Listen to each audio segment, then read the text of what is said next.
إن الحمد لله نحمده ونستعينه ونستغفره ونعوذ بالله من شرور أنفسنا ومن سيئات أعمالنا من يهده الله فلا مضل له ومن يضلل فلا هادي له وأشهد أن لا إله إلا الله وحده لا شريك له وأشهد أن محمدا عبده ورسوله صلى الله عليه وعلى آله وصحبه وسلم يا أيها الذين آمنوا اتقوا الله حق تقاته ولا تموتن إلا وأنتم مسلمون يقول جل وعلا في محكم التنزيل إن الله يأمركم أن تؤدوا الأمانات إلى أهلها وإذا حكمتم بين الناس أن تحكموا بالعدل إن الله نعم ما يعظكم به إن الله كان سميعا بصيرا وقد ثبت عنه صلى الله عليه وسلم أنه قال أد الأمانة إلى من ائتمنك ولا تخن من خانك Me emrin e Allahut të gjithë mëshirshmit, mëshiruesit, Allahun xhelalu e falenderojmë mirësitë, bekimet, mëshira e tij, qoftë mbi dashurin e tij dhe dërguarin e tij Muhammedin sallallahu alaihi wasallam. Allahun e falenderojmë, prej tij ndihmë dhe falje kërkojmë. Allahut i lutemi që të na ruaj prej skeqjes, që nuk është gjë tjetër vetëm se pasojë e veteve dhe e veprave tona, cili ndo që i madhi Zot e udhëzon nuk ka kusht ta humb, dhe cili do që humb nuk ka kusht ta udhëzojë përveç Allahut. Dëshmoj dhe deklaroj se nuk ka Zot të vërtet, e Zot që meriton të jetë Zot e të adhurohet si Zot përveç Allahut, ai është një i vetëm pa shok. Dëshmoj dhe deklaroj se Muhamedi alayhi salam ishte njeri dhe i dërguar i Zotit dhe vula e profecisë në tokë, misioni i cilit përmblidhet në vargun kuranor: "Wa ma arsalnaka illa rahmatan lil alamin." Të sollëm në këtë botë, o Muhammed, për të qenë mëshirim i mëshirës së Zotit për të gjithë botrat, për të gjithë krijesat. I madhi Zot, Allahu xhalla xhelalu në Kur'an na drejtohet në surën An-Nisa, ajeti i parë: O ju që keni besuar, o ju njerëz, drujeni Zotit i cili ju ka krijuar nga një njeri i vetëm, Ademin alayhis salam, dhe prej tij Zoti krijoi bashkëshorten e tij Havan, e prej tyre Zoti krijoi shumë burra dhe gra, meshkuj dhe femra. Drujeni Zotit me emrin e cilit përbetoheni, ruajini lidhjet e gjakut, e dijeni se Zoti gjithmonë është mbi ju, mbikëqyrës. Gjithashtu na drejtohet Zoti i madh Allahu xhalla xhelaluhu në këtë sure: O ju që keni besuar, friksoni Zotit siç e meriton. Pra jo fasad, jo thjesht paraqitje, jo thjesht rrahje gjoksi. O ju që keni besuar, friksoni Zotit siç e meriton ai, dhe se vdekja mos ju gjej vetëm se duke qenë musliman të mirë, musliman të vërtet. Sfida jonë kjo është të pranojmë fenë islame, të jetojmë si musliman, e të adhurzojmë shpirtin Allahut si musliman, si besimtar të vërtet. E nëse ne i kryjmë këto tre gjëra, me shpresën e Zotit, s'do të kemi kurrë keq, as në këtë botë, as në botën tjetër, në stacionet që do të vinë mas vdekjes. Jemi sërish në meditimin ton mbi surën An-Nisa. Dhe sot do të ndalim tek një ajet shumë interesant që përmbledh gjithë jetën e njeriut. E gjithë jeta e njeriut është në këtë ajet kuranor. Inna Allaha ya'murukum an tu'addu al-amanati ila ahliha. Allahu ju urdhëron që t'i çoni në vend amanetet tek të zotët e tyre, tek pronarët e tyre, tek familjarët e tyre. Allahu ju urdhëron që të çoni në vend përgjegjësitë e marra tek meritorët. Për këtë arsye unë thash, ky ajet ka përfshirë gjithë jetën e njeriut, se dikush ka thonë, Zoti urdhon me e çu amanetin në vend. Jo, nuk është vetëm amanetin me e çu në vend, është shumë i gjerë ajeti, siç do të ndalemi inshallahu taala. E nëse gjykoni mes njerëzve, ju bie që të arbitroni mes njerëzve duhet gjykoni me drejtësi, sepse njerëzit nuk kanë ardhur tek ti, vetëm se kanë parë tek ti njeriu e sinqert dhe të pastër. Dhe në momentin që nuk gjykon drejt dhe siç duhet, ti e ke tradhtuar amanetin dhe quhesh tradhtar, edhe pse ndoshta përfiton. Inna Allaha ni'ma ya'idhukum bidiyani, se Zoti ju urdhëron vetëm për mirë, ju këshillon vetëm se për atë që është e dobishme dhe e mirë si në këtë botë edhe në botën tjetër. Inna Allaha kana sami'an basira. Allahu është dëgjues i gjithçkaje dhe sheh gjithçka. Nuk ka mbyllje më të bukur për këtë ajet se sa dy emrat e bukur të Zotit, shikuesi i gjithçkaje dhe dëgjuesi i gjithçkaje. Sepse njerëzit kanë probleme me amanetin apo me përgjegjësitë, se harrojnë se Zoti po i shikon dhe po i dëgjon. Njerëzit nuk gjykojnë drejt, apo nuk i ndajnë drejt gjërat, se harrojnë se ka një Zot që i shikon dhe i dëgjon. Njerëzit nuk janë korrekt me porositë dhe këshillat e Zotit, se mendojnë se ja hedhin dhe ja kaluan, po harrojnë se ka një Zot që i shikon dhe i dëgjon. Njerëzit hynë në ato kufi që Zoti i ka vu njeriu të mos, këtu. E keni parë kufizimin sot? S'futen dot njerëzit në zonat e kufizuara. Po vetëm se Zoti nuk ka vu polic. Ka vu policin e shpirtit, ndërgjegjen. Çdo njeri e ka policin brenda vetes tij. Çdo njeri e ka këshilluesin brenda vetes tij. E njeriu mendon se ja hodhi, duke bërë dhe duke shkel në ato toka, toka kanë për qëllim kufi dhe haramet, që Zoti mos ka caktuar për njeriu, se mendon se ja hedh, e Zoti thotë, ti mendon se s'ka pa Zoti. Ti mendon se nuk të dëgjoj Zoti. Inna Allaha kana sami'an basira. Allahu shikon gjithçka. Shikuesi i gjithçkaje, Allahu është dëgjuesi i gjithçkaje. Normalisht hadithet për amanetin dhe përgjegjësinë janë të shumta. Ndër këto që unë zgjodha në fillim të kësaj hutbeje, është një hadith brillant, i mrekullueshëm. Subhanallah. Sa herë që e lexoj këtë hadith më rënqethet mishi, pasha Zotin. Më rënqethet mishi se kemi të bëjmë me një porosi dhe një këshill që është jashtë asaj që ndodh sot në botë. Madje edhe ndoshta nga njerëzit që i përmbahen fesë dhe besimit. Çfarë thot hadithi? Eddil amanata ila man i'tamanak. Çoja amanetin në vend, krye detyrën ti vet. Wala takhun man khanak. Dhe mos tradhto atë që të ka tradhtu. Subhanallahu, vëllezër dhe motra, sa herë ne arsyetohemi në jetë, ja bona se ma ka bë. Ja ktheva se ai e nisi i pari, e tjerë, shumë zullume njeriu i bën, sepse mendon me që ai e bëri i pari, unë ja kthej. Jam të kthy hakun, Allah, ai nisi, la ilaha illallah.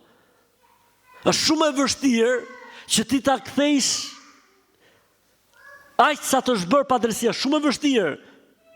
Sepse njeriu kur mat për veten e tij, mat me peshore tjetër. E kur mat për tjetrin, mat me peshore tjetër. Jo vetëm në tregti, jo në biznes. Jo, edhe në të drejta, edhe në hukuk, edhe në merita. Njeriu është i prirur që vetes tij t'ia peshoj gjonat shumë. Ndërkohë që tjetrit mos t'ia peshoj gjë, mëse s'ka gjë. Për shembull, në rastin një tjetër, pa më se i llafi thosh, pa më se i metër tokë e lujta kufinin, pa më se s'ka gjë se për tjetrin. Kurse për vete, i llaf i vogël me ardh nga dikush, bëhet nomi. I centimetër me lujt gjona, bëhet nomi. Për këtë arsye, ajeti është madhështora, ajeti përfshin gjithë jetën e njeriu. Çoja amanetin vend, ti bëje detyrën tënde, krye atë që është përgjegjësia jote. E mos e kthe tradhtin me tradhti, po përballu me tradhtarin. Tregoja venin. përballu me të, arbitrohu me të, gjykohu me të, po e ta tradhtosh. Sidomos kur bëhet fjalë për diçka që dikush ty ta ka besu. Gjojeni një hadith mrekullueshëm, vëllezër dhe motra, ndërkohë që po merresha me hutben, subhanallahu thosha me veten time, pejgamberi sa ose me ka zgjedhur këtë porosi për ta lënë në haxhin lamtumirës, që është fundi i ligjëratave të tij sallallahu alaihi wasallam. Ju drejtohet njerëzve, a e dini sa njerëz ka pas përpara? Minimalja e numrit që përmendet në të gjithë librat është 140.000 njerëz dëgjonin fjalën e tij. Dhe ju drejtohet njerëzve duke thënë: "E tedruna menil muslim?" A e dini ju, o njerëz, se kush është musliman i vërtet? Ata thanë gjithë një zëri: "Allahu wa rasuluhu alem." Allahu dhe i dërguari i tij e din më së miri. Ai u përgjigj sallallahu alaihi wasallam, tha: "El muslimu men salima al muslimuna min lisanihi wa yadihi." Muslimani i vërtet është ai që kanë shpëtuar minimalisht muslimanët prej gjuhës dhe dorës së tij. Pastaj tha: "E tedruna menil mu'min?" A e dini ju se kush është besimtari i vërtet? Qalu Allahu wa rasuluhu ala. Ata thanë Allahu dhe i dërguari i tij e din më së miri. Tha pejgamberi sallallahu alaihi wasallam: "El mu'minu men aminahu an-nasu fi amwalihim wa a'radihim." Besimtari i vërtet është ai që njerëzit i besojnë pasuritë e tyre dhe nderin e tyre dhe sekretet e tyre të jetës. Pastaj tha: "E tedruna menil muhajir?" A dini se cili është emigranti i vërtet? Pastaj tha, u përgjigj pejgamberi sallallahu alajhi wasallam, tha emigranti i vërtet është ai që emigron nga gjërat që Zoti ka ndaluar. Pastaj tha, a e dini ju se cili është luftëtari i vërtet? Ata thanë, Allahu dhe i dërguari i tij e din më së miri. Pejgamberi sallallahu alajhi wasallam tha, luftëtari i vërtet është ai i cili fiton mbi nefsin e tij, mbi vetveten e tij, mbi egon e tij. Ky është një nga ajetet që flitet për amanetin, po është një ajet shumë më i gjerë, ajeti ku Zoti thot: "Inna aradna al-amanata 'ala as-samawati wal-ard fa abayna an yahmilnaha fa ashfaqna minha wa hamalaha al-insan innahu kana zaluman jahula." Ja paraqitëm, thot Zoti, ja paraqitëm amanetin qiejve dhe tokës dhe maleve, dhe nuk pranun që ta marrin. Ja paraqitëm njeriu tha e bëj unë, e marron përsipër. Njeriu është zullumqar i madh dhe i padrejt, ignorant. Ja paraqitëm amanetin, fjala amanet të çfarë kuptimi ka? Përgjegjësinë, përgjegjshmërinë. Njeriu shumë herë një thot po, e bëj unë. Po, jam unë. Ndërmer hapa dhe vendime dhe qëndrime në jetë që tregojnë sa i ka marrë përsipër përgjegjësinë. Edhe pse nuk thot unë marr përgjegjësi, nuk ka lidhje. Në momentin që ndërmer një hap caktuar apo një vendim caktuar, apo mban një qëndrim caktuar dhe merr përgjegjësi mbi vete, do të thotë se ti je ngarkuar me një amanet. Je ngarkuar me një amanet.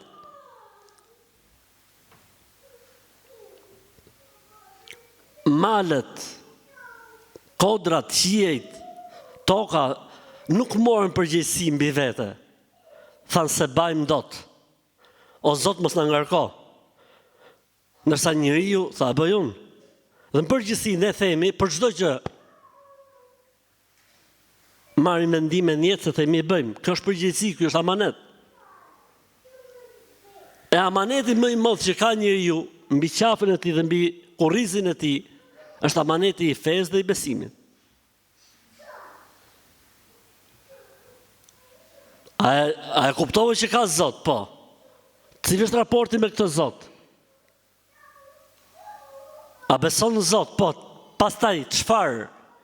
Cili është raporti yt si njeri, si krijesë ndaj këtij bëmirësi, ndaj këtij mëshiruesi, ndaj këtij Zoti i cili ta mundsoi të jetosh dhe të dhash shpirtin, dhe e bëri tokën dhe qiellin dhe botën përshtatshme dhe në shërbimin tënd.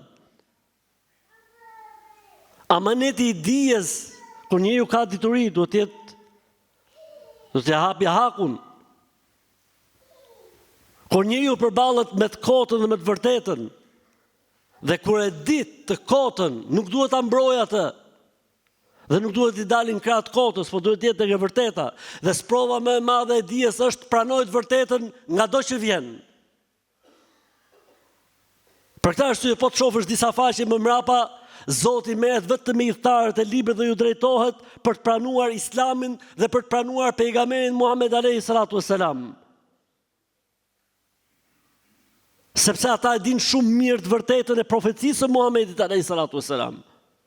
E din shumë mirë vërtetësinë e Kuranit. E din shumë mirë se vetmja rrugë që i çon njerëzit në xhenet është ndjekja e Muhamedit alayhi salatu wassalam. Po të shohësh ajetë që vjen më një herë mbas gjitha rrahin në këtë temë. Ti je i ditur është përgjegjësi e madhe, ta dish vërtetën është përgjegjësi e madhe. Veprosh me të vërtetën është pjesë e çuarjes në vend të amanetit. Përgjegjësitë që marrim ne në jetë, siç është krijimi i familjes. Familja është amanet. Dhe ti ke detyrime dhe obligime dhe detyra ashtu siç gëzon të drejta dhe meriton hakun tënd prej familjes. Për këtë arsye thot Zoti njeriu në Kur'an besimtar, o ju që keni besuar runi veten dhe familjet, është amanet, në qafë, në kurriz. Lidhja bashkëshortore është amanet dhe besë e madhe të Zotit. Mos e tradhto kurorën, se ke dhënë besën përpara Zotit. Është amanet. Dhe e quajti Zoti nëpërmjet pejgamberit alayhi salatu wasalam, bashkëshortën amanet dhe dhuratë e Allahut. Po kështu dhe e kundërta, e kështu me radhë. Përgjegjësitë që merr njeriu në jetë janë të gjitha amanete. Për këtë arsye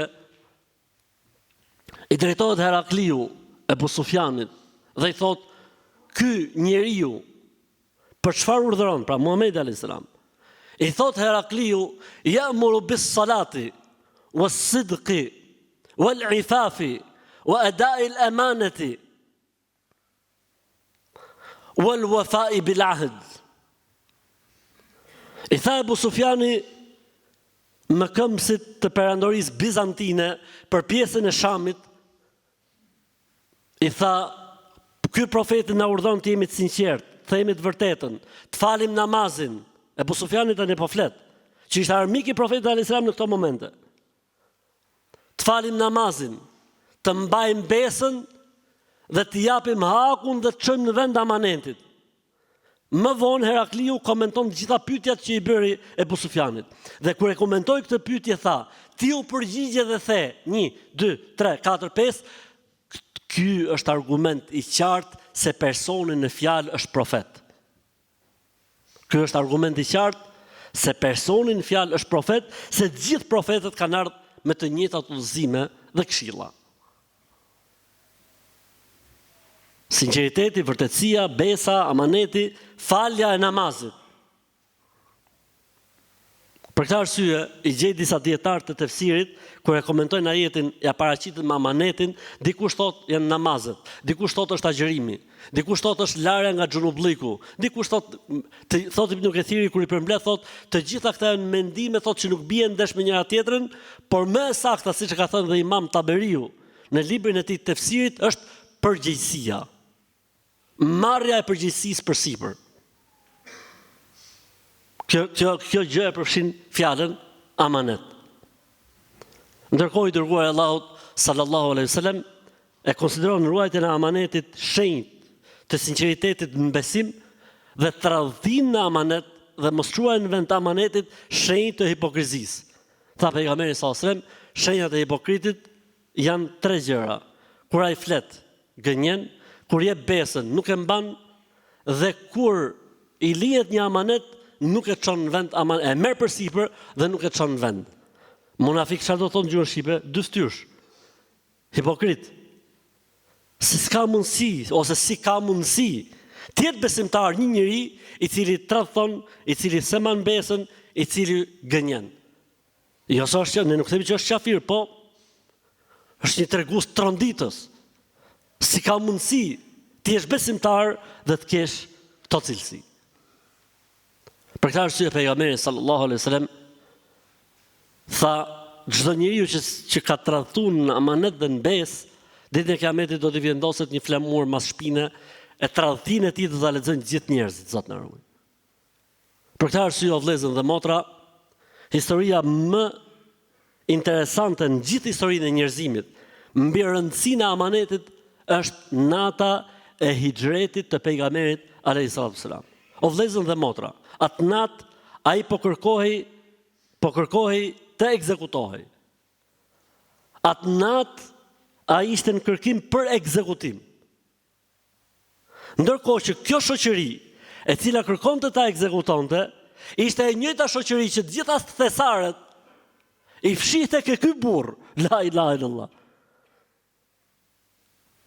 I thoshin magjistar, i thoshin gënjeshtarit, fund fare kur dojshin me rujt diçka, veni më i besueshëm Mekë ishte shtëpia e Eminit, shtëpia e besnikut, shtëpia e pejgamberit alayhis salatu selam.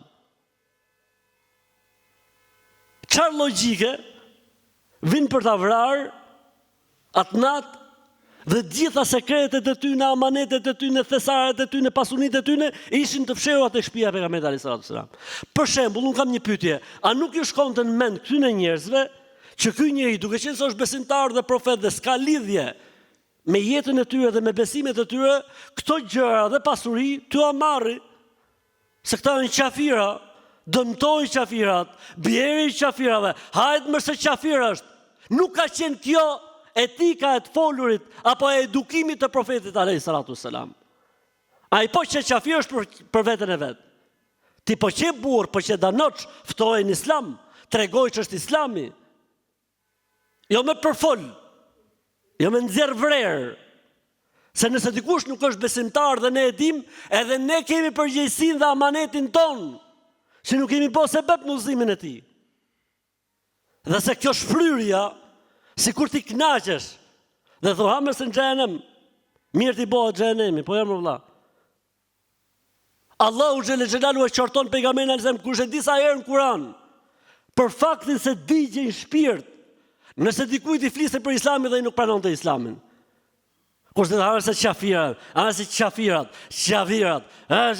hanë se o zotni, a e po qafir është për vetën e vetë. Ti që ke bo për këtë qafir, që me e bo besimtar.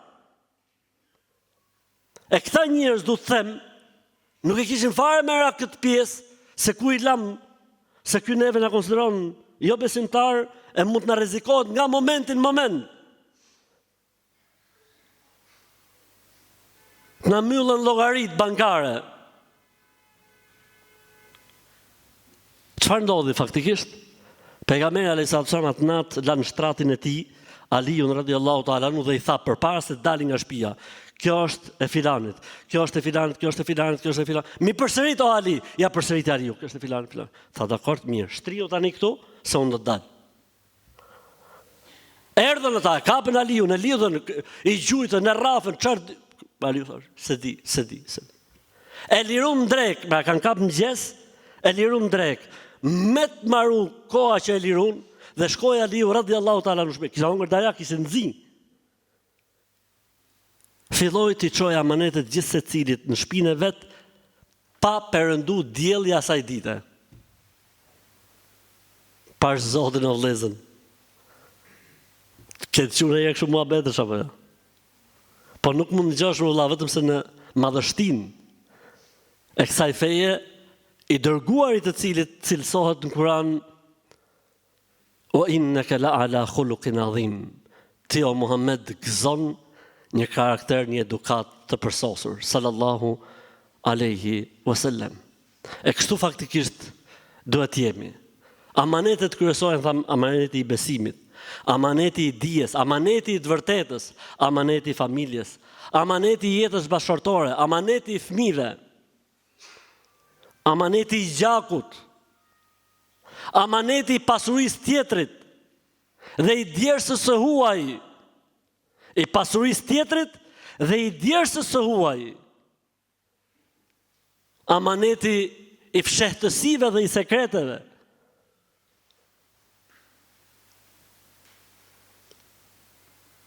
Dhe në fund fare,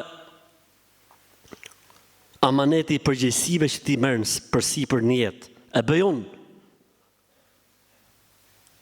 amaneti i përgjegjësive që ti merr në jetë. E për këtë do të arrejmë për hutbën e dytë, po do të tregoj një histori interesante. E ka përmend Imam Ibn Rexhepi në librin e tij Tabaqatul Hanabila. Është një libër që flet për breznit e dietarëve Hambeli. Dhe a përmend emrin ai, thot, e ka marrë emrin vetëm për të kuptuar që ngjarja është një ngjarje reale dhe vërtet. Thot El Qadhi Abu Bekr ibn Muhammed Abdul Baqi ibn Muhammed El Bazzaz El Ansari. Ky është emri i personit që i ka ndodhur ngjarja. Ky tregon për veten e tij tani, nuk është histori që e ka thonë dikush, tregon për veten e tij. Imam Ibn Rexhepi e tregon me zinxhir transmetimi, me hallka transmetuesësh deri te ky person dhe ky tregon për veten e tij. Thot isha në Mekë, thot për çejf tim kur i thon, ka adhuru Zotin sunet atje. Thot gjeta një bokshe të qëndisur bukur me fije të shëndritshme dhe në atë bokshe thot ishte një diamant i kuq. Prej gjëve më të veçanta thot që më kanë parë ndonjëherë sytë e mi. E mora thot, thash, i ka dikujt diçka haxhi, si bite me një kujt që po fleti, thot e çova në shtëpi, thot e fsheha, ose aty ku po rria, e fsheha dhe dola në pazar, dola dhe i herë jashtë. Kur dola jashtë, thot shoh një burr që thoshte, kush ka gjet një, si thashun bokshe, si quhet kjo, e vogla, që futën gjëra që kanë pas fut nonat. Thot kush e ka gjet një kështu me fjalë, kush e ka gjet, thot se aty ka thot një gjë shumë të shtrenjtë. Thot ky tani. Thot rasti thot për të fituar shumë. Rasti për të fituar shumë. Ndërkohë që ai thoshte kush e ka gjet asnjë s'fliste se ky që e kishte gjet ishte duke dëgjuar. Ai pastaj herën e tretë, le themi tha, se kush e ka gjet do të jap 500 dinar. 500 dinar shumëzohet 1 dinar me 2.45 gram, florin 24 karatësh. Afërsisht 1 kg 200 gram, florin 24 karatësh. Kush e ka gjet tha se do i bëj dhurat 500 dinar. I thash, e kam gjet unë. U habita, ku e ke tha, hajde me mu. E çova thot në shtëpi, e nxorra dhe ja dhash. Jo, thot, e pyeta si ishte, kështu, çfarë kishte, lidhset si kishte. Kështu, i përmeni cilësit si që kisha parë unë. Ja dhash, nxori tha 500 dinar me mi dhon. I thash nuk i marr. Tha nuk e di, tha i thash kështu, i thash, tha nuk i marr. Thash me veten time, inshallah, Zot do të ma kompensoj në një formë tjetër. Dhe kalon ditët, vazhdova jetën time. Mu desh televizja thot për një tregti, e hypja anijes. Dallge u bën nami për plaset anija me ishull thot, cop, shpëtoj unë thot në atë vend. Ishull ose ka dishull? Atje thot ishte i xhami. Qetësi, ishte mëngjes herët, njerëzit da s'kan parë gjë, si shën çu me dal. Kur shofi njerëzit një anije të shkatruar, edhe një që kishte shpëtuar dhe po lexonte Kur'an. Ishte ky. Tha po ti lexon Kur'an, ne kemi nevojë për një imam xhamiet në udhëhet tjerë, thot, kur më pan thot që shkruajsha dhe lexojsha, do të bëj mësues, e rëndësishme u kënaqën njerëzit, fillova thot atje, kur krijon thot besim tek unë. Dhe më pan, domethënë që po e bësha detyrën ashtu siç duhet, më than, ne si zonë dum të nderojmë me të martu me një jetime. Thash tha, me veten time shpresë për të kthyer mua ne, unë nuk e di se ku jam, hala nuk jam orientuar ashtu siç duhet, kështu që po martohem. Thash po. Më çojnë thot tek një gocë e cila ishte jetime. E në qafën e saj thot ishte lidh thot një gjerdan dhe në fund të gjerdanit ishte diamanti i kuq që unë pa ta gjetë në Mekë. E goca rinte përpara tha dhe unë risha nga krau këtej, e sytë e mi tha ngelen tek diamanti i kuq.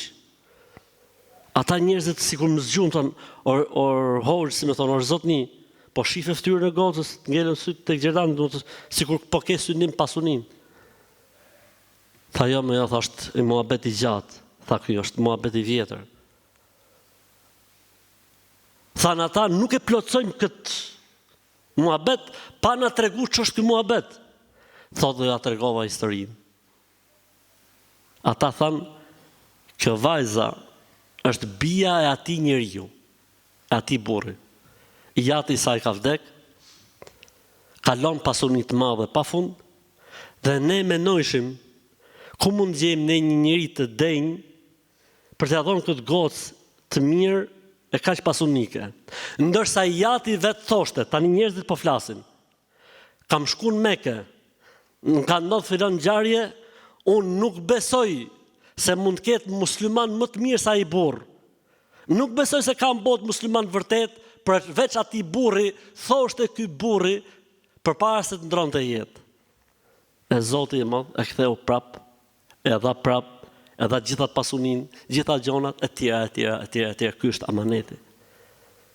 Kjo është mirësia dhe bekimi i amanetit. Për ndryshe, se njerëzit besojnë diçka dhe ti e tradhton atë, edhe nëse u ahet, edhe nëse nuk ta kapin, do t'ja shofësh pasojat këtu në këtë botë para ahiretit. E ku ka më bukur se sa fjala e Zotit? Inna Allaha ya'murukum an tu'addu al-amanati ila ahliha. Zoti ju urdhnon që të çonin në vend amanetet. Amanetet janë disa llojesh, o përgjegjësitë tona në jetë janë disa llojesh dhe ne i përmendëm disa. Dhe amaneti i marrëveshjeve dhe i kontratave mes nesh apo mes nesh dhe të tjerëve është amanet dhe besë që duhet çunë në vend. A bëre dakord për diçka? Par Zotin o vllai im, par Zotin o motra ime, mos u bëj xahil me thonë se kemi shkrujt. Ora si kërën dakord? Dakord që se keni shkrujt, mos shkruat jo është gabim, jemi dakord. Po ju si keni rënë dakord me vlla? Jo, po ne nuk e kena shkrujt, o vlla. Fjala jote nuk e kemi shkrujt, nuk justifikon padrejtësinë. Okej, gjona duhen shkruajtur sepse shkrimi largon keq interpretimet. Është e vërtetë që ti mund të kesh thonë diçka dhe ke pas për qëllim diçka tjetër. Në momentin që shkruhen gjërat s'ka më, është e shkruajtur me e zeza mbi të bardhë. Po mos shkruajtja ndonjëherë siç ndodhur burr. Kjo nuk do të thotë se ti je i larë. Kjo nuk do të thotë se ti justifikohesh. Ora edhe po sta kërkoja i tjetër, edhe po harroja i tjetër. Ora ti ke amanetin gjaf. Ti ke besën. Ti ke amanetin. Për Zotin e Madh, ka raste që njeriu jep borxhe dhe ka harruar sa borxhe i ka dhënë dhe kujt i ka dhënë. Pa justifikon kjo gjë ata që se kthejnë akoma borxhin, për shembull, nuk e justifikon. Për këtë arsye kanë thonë, amaneti është disa llojesh, pa amaneti njerëzor është më i rrezikshëm dhe më i keq se njeriu sta lëshon halallin. Njeriu e lëshon padrejtësinë që i bëhet me ofsham. E ofshama e njeriu çan qiejt. E Zoti i thot asaj ofshame, do të qetësoj, do të ftoh, edhe nëse kalon pak kohë. E i nov njeriu diçka në jetë, thot, po nga më erdhi më la, po unë s'kom bo keq, më si kom hyrë në akujt, si ke hyrë në akujt. E ke harru ti, po se ka harru Zoti. Pse e ke harru ti, nuk do të thot që ai nuk e ka harru. Dhe e fundit është amaneti i përgjegjësive që ne marrim në jetë. Përgjegjësitë që marrim në jetë janë dy llojesh. Përgjegjësi që ne i kërkojmë vetë. E bëj unë jam për këtë punë. Dhe përgjegjësi që na ngarkohen. Përgjegjësi që ne i kërkojmë dhe rrafim gjoksin, unë jam për këtë punë, janë dy llojesh. Përgjegjësi e vërtet që njeriu kupton që këtë gjë me amanet dhe me hak nuk e bën njëri tjetër përveç meje, në këtë rast obligohet që të thotë, ej, unë e bëj këtë punë. Siç ishte rasti i kujt? I Jusufit alayhis salam. Qal jalni ala khazain al-ard. Tha bëj mu përgjegjës të ekonomisë së shtetit. Jusufi a.s. mori përgjegjësi përsipër. Dhe rasti i dytë, kur ti menon përfitimet e tua, dhe thua bëj unë, dhe faktikisht ti në mendje ke interesat dhe përfitimet e tua, dhe e di që ka njerëz që janë më meritor dhe ja japin hakun më shumë se sa ti. Në momentin që e bën këtë, ti ke tradhtu amanetin dhe nuk do të kesh sukses, nuk do të kesh ndihmën e Zotit.